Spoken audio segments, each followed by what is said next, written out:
मान से क्रोधित सिंधु के प्रहार से श्री गणेश तिथि की रक्षा करते हुए तारक पुत्रों को प्रकट होने का आदेश देते हैं। सिंधु की वरदानी शक्ति के सामने तारक पुत्र असफल होते हैं। उधर कैलाश में गौरी पुत्र के न लौटने से मयूरेश्वर चिंतित थे। अब तक तो गौरी पुत्र को लौट आना चाहिए। उन्होंने तो मुझे कहा था कि वे शीघ्र लौट कर आएंगे। ये परमदेव की कैसी लीला है कि उनके अवतार कभी साथ साथ नहीं रहते।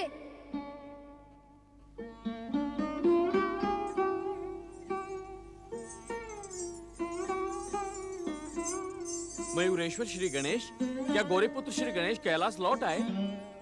मयूरेश्वर, हम सभी गौरीपुत्र के विषय में जानने को उत्सुक हैं। कृपया बताएं, क्या वे कैलाश लौट आए? मैं कब से उसकी प्रतीक्षा कर रहा हूँ।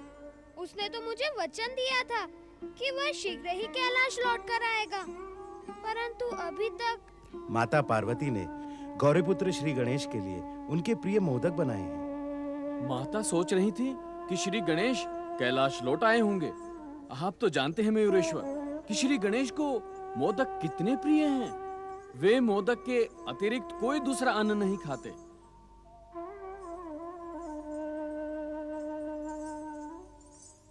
आप इस प्रकार क्यों बैठ गए मयूरेश्वर? क्या हुआ? कुछ नहीं, कुछ हुआ होता तो तुम दोनों को दिखाई न पड़ता क्या? परंतु आप एकाएक उदास क्यों हो गए? क्या सोच रहे हैं आप मयूरेश्वर? यही कि मैं व्यर्थ ही गौरीपुत्र के कहने पर कैलाश चला आया। यहाँ किसी को मेरी आवश्यकता नहीं है। ये आप क्या कह रहे हैं? सत्य ही तो कह रहा हूँ मैं। माता पार्वती अभी भी मुझे पराया समझती हैं। नहीं मयूरेश्वर, ये बात सत्य नहीं है। सत्य क्यों नहीं है भृंगी? माता पार्वती ने गौरीपुत्र के लिए मोदक बनाए और उन्हें बुला लाने के लिए तुम दोनों को भेजा, परंतु मेरा स्मरण तक नहीं किया। अब मैं यहाँ रहकर क्या करूँगा? मुझे यहाँ से चले ही जाना चाहिए। संभवतः यही परम देव श्री महागणेश की इच्छा है। नहीं नहीं मयूरेश्वर, आप ऐसा अनर्थ ना करें। आपके जाने से हम सब दुखी हो जाएंगे मयूरेश्वर। हमारी प्रार्थना पर कृपा करें मयूरेश्वर। आप पहले की बात ही अदृश्य न हो जाना मयूरेश्वर। मैं जानता हूँ माता पार्वती के मन में मेरे प्रति उतना प्रेम नहीं है जितना तुम दोनों के मन में है। उन्होंने गौरीपुत्र को बुलाने भेजा और मेरा नाम तक नहीं लिया। मैं तो कैलाश में हूँ, फिर भी माता मुझे भूल गई। भूल माता से नहीं, भूल हम लोगों से हुई है। माता ने तो आप दोनों को बुलाने के लिए हम दोनों को यहाँ भेजा था। हाँ मयूरेश्वर, माता ने तो दोनों के लिए कहा था। मेरा मन रखने के लिए तुम दोनों झूठ बोल रहे हो ना? परंतु जीवन के कठिन से कठिन अवसर पर भी सत्य का साथ नहीं छोड़ना चाहिए। परंतु मयूरेश्वर, कुछ भी कहने की आवश्यकता नहीं है। जब तुम दोनों ने आते ही कहा कि माता ने गौरी पुत्र श्री गणेश के लिए मोदक बनाए हैं, मैं सब समझ गया था। मेरे जीवन में माता का प्रेम नहीं है। हमें क्षमा कर दें मयूरेश्वर, परंतु इस बात का विश्वास करें कि माता के मन में आप दोनों के लिए समान प्रेम है। अभी भी विश्वास करना शेष बचा है क्या? नंदी, भृंगी, मैं मोदक का भूखा नहीं हूँ। मुझे तो प्रेम की आवश्यकता है, माता के प्रेम की, परंतु वह मेरे भाग्य में नहीं है। इतने निराश ना हो मयूरेश्वर। आपकी निराशा के विषय में जानकर माता कितनी अधिक दुखी होंगी। मुझे आपकी निराशा से भय लग रहा है। आप फिर से कहीं अदृश्य होने की तो नहीं सोच रहे हैं? आप मेरे मस्तक पर हाथ रखकर यह शपथ लें कि आप मुझे निराश करके अदृश्य तो नहीं हो जाएंगे। देख रहे हो भृंगी, मेरे मस्तक पर हाथ रखकर ये मेरी शपथ के विषय में कुछ भी नहीं कह रहे। मुझे तो भय है कि ये कहीं दुखी होकर अदृश्य ना हो जाएं। अब तुम दोनों मुझे कुछ समय के लिए अकेला छोड़ दो। नहीं नहीं, हम आपको अकेला नहीं छोड़ सकते। हमें बिना बताए आप फिर से अदृश्य हो जाएंगे। हमें इस प्रकार छोड़कर जाने की न सोचे मयूरेश्वर। भृंगी, तुम इनके चरण पकड़ लो। ये तुम्हें दुखी करके कभी अदृश्य नहीं होंगे। तुम्हें मेरी शपथ है कि एक क्षण के लिए भी इनके चरणों को नहीं छोड़ना।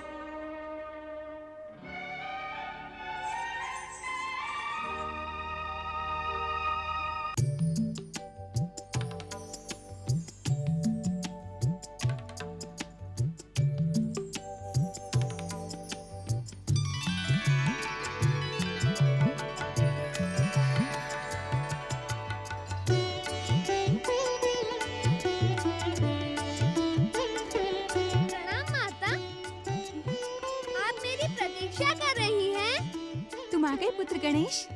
मैं कैलाश में नहीं, आकाश में हूँ।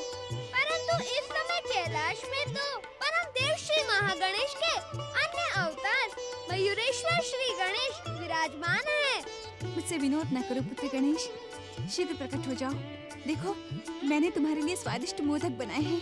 अपनी दिव्य दृष्टि का प्रयोग करके तो मुझे प्रत्यक्ष देख लो माता, परंतु इस समय मैं कैलाश में नहीं आऊंगा। क्यों पुत्र? क्योंकि इस समय मुझे कैलाश में आने से पहले कई और कार्य पूर्ण करने हैं।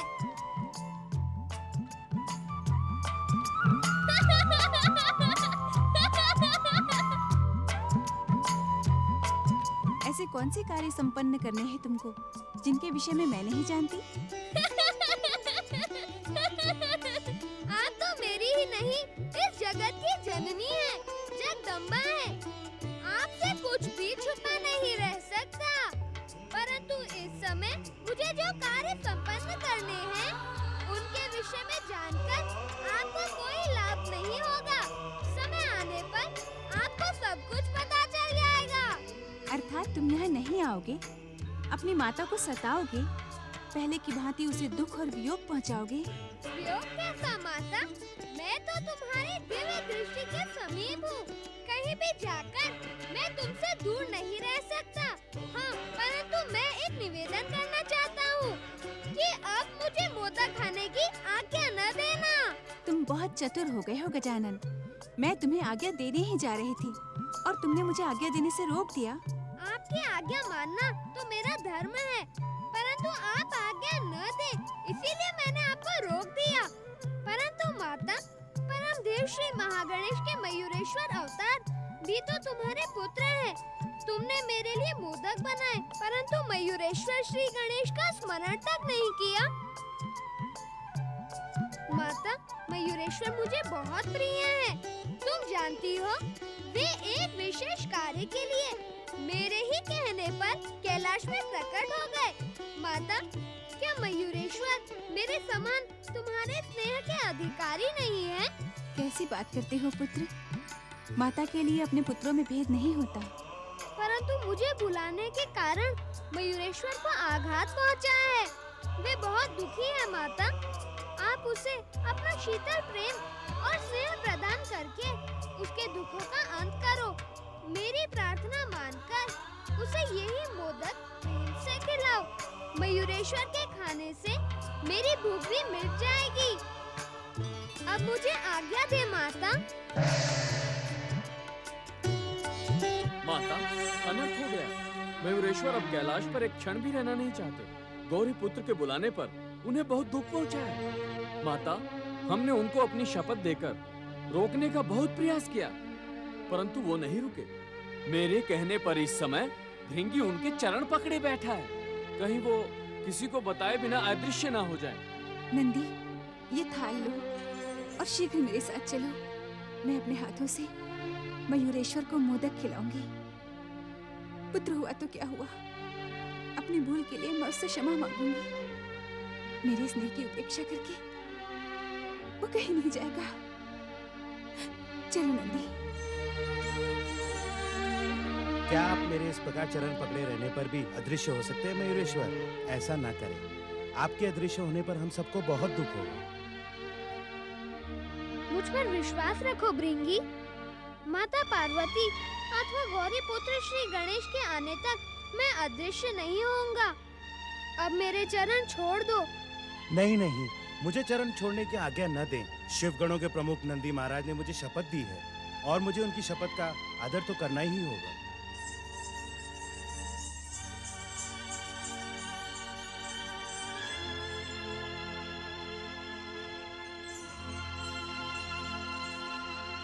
प्रिय पुत्र मयूरेश्वर, क्या तुम अपनी माता से रुष्ट हो? क्या अपनी माता की भूल ने तुम्हें आघात पहुंचाया है? क्या तुम अपनी माता की भूल को क्षमा नहीं करोगे? ऐसा कहकर आप मुझे पापी बना रही हैं माता। मैं भला आपसे रुष्ट कैसे हो सकता हूँ? आपकी कृपा से तो हमें शक्ति प्राप्त होती है। ये तुम माता का मन रखने के लिए कह रहे हो ना? यदि तुम वास्तव में ही रुष्ट नहीं हो तो ये लो, ये मोदक खाओ और इस बात का प्रमाण दो कि तुम मेरी भूल से दुखी और रुष्ट नहीं हो।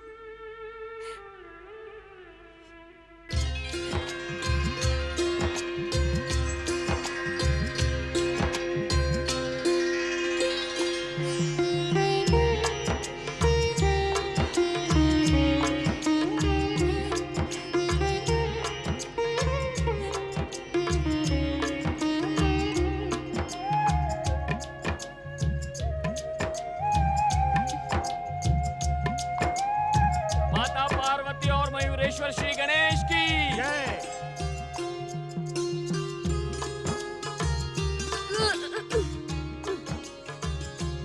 माता की आज्ञा का पालन करना तो हर पुत्र का धर्म होता है। माता, मैंने प्रमाण दे दिया कि मैं आपसे रुष्ट नहीं हूँ। हर पुत्र माता से रूठ तो सकता है, परंतु रुष्ट नहीं हो सकता, क्योंकि माता की आंचल की छाया में ही तो पुत्र को शक्ति प्राप्त होती है।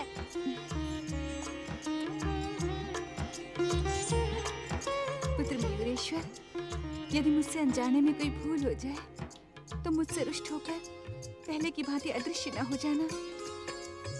माता पार्वती मयूरेश्वर श्री गणेश की जय। माता पार्वती मयूरेश्वर श्री गणेश की जय।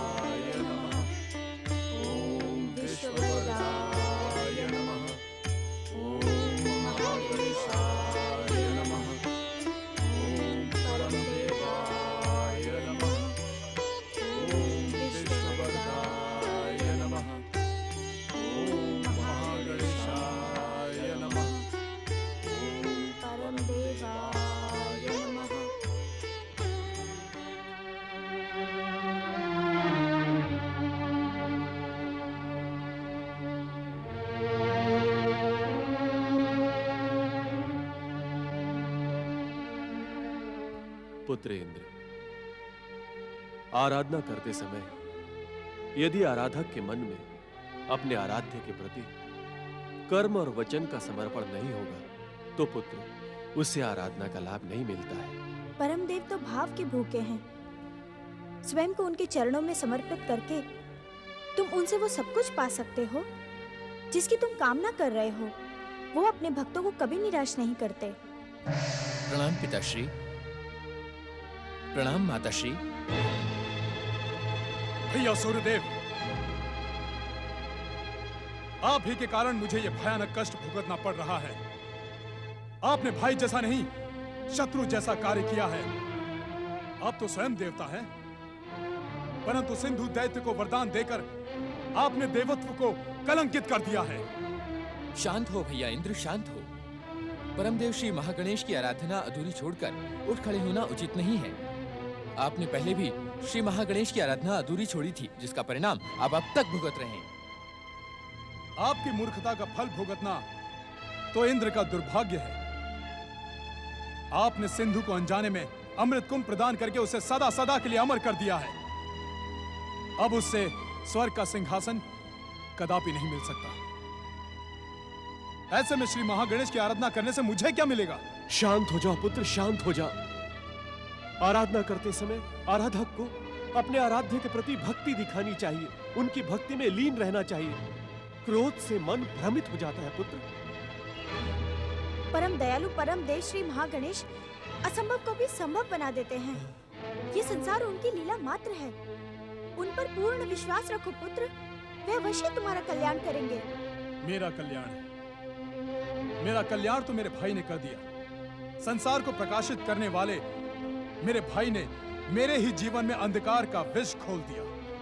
मैंने इनको बार बार रोकने का प्रयास किया, परंतु इन्होंने मेरी घोर उपेक्षा की।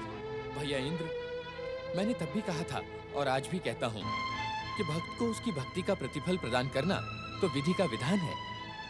जिस विधान की आप दुहाई दे रहे हैं, वही विधान आपसे आपका तेज और लोक मांगे तो आप देंगे?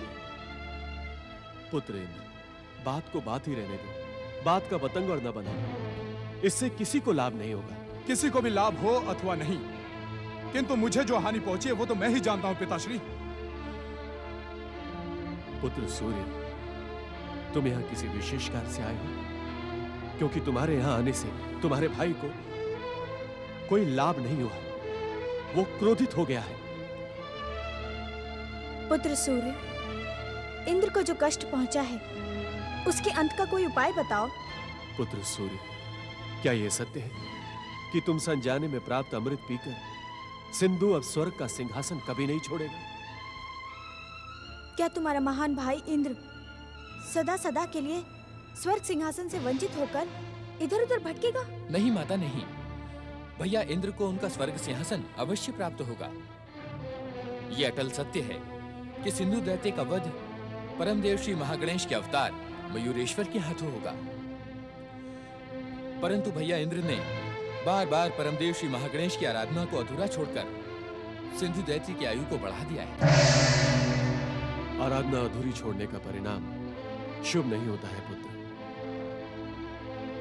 परंतु पुत्र, पिताश्री, देवताओं की भूल का परिणाम बार बार सिंधु दैत्य को मिल रहा है। इसे रोकने के लिए भैया इंद्र को देवताओं के शुभचिंतक भगवान विष्णु की शरण में जाना चाहिए। भगवान विष्णु की शरण में? हाँ माता, वैकुंठनाथ भगवान विष्णु ही भैया इंद्र को इस संकट से उबार सकते हैं। मैं यही परामर्श देने के लिए यहाँ आया था। अब मुझे आज्ञा दें।